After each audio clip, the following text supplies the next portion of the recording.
Hello there guys, this is Tosif Hamadan. I'm your IELTS trainer from Warangal. So always remember that in your IELTS speaking part 3, మీకు చాలా important point చెప్పబోతున్నానండి.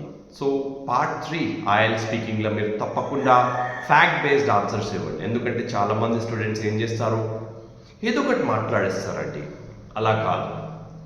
For example వాళ్ళ IELTS speaking part 3లో ఒక ప్రాబ్లమ్కి solutions అడిగితే you cannot literally tell any stories there, right? It's very important for you to stick to the facts, recommend proper solutions, right? These things are very important because imagine that if they ask you what can be done to reduce pollution, I cannot literally talk about something else. You should definitely talk about electric vehicles, usage of solar energy or wind energy ఇలా అన్నమాట. So ఎప్పుడైతే మీరు ఐఎల్స్గా మాట్లాడతారో గుర్తుపెట్టుకోండి that I have to give very mature and logical answers in part 3. Part 1 and 2లో మీరు కొంచెం ఇట్లా అబద్ధం ఆడినా ఏం కాదు. ఫర్ ఎగ్జాంపుల్ పార్ట్ 1లో మీ అకామిడేషన్ గురించి అడిగితే మీరు ఏదైనా చెప్పచ్చు, I live in 2 bedroom house or a 3 bedroom house. The examiner is not concerned with those things.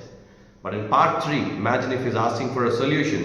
If you not propose proper solutions and just talk something else, it's not gonna help you. So online IELTS classes కావాలంటే నిన్న number provide చేశాను, నా contact డైరెక్ట్గా మీరు చేయొచ్చు. God bless you. Good bye.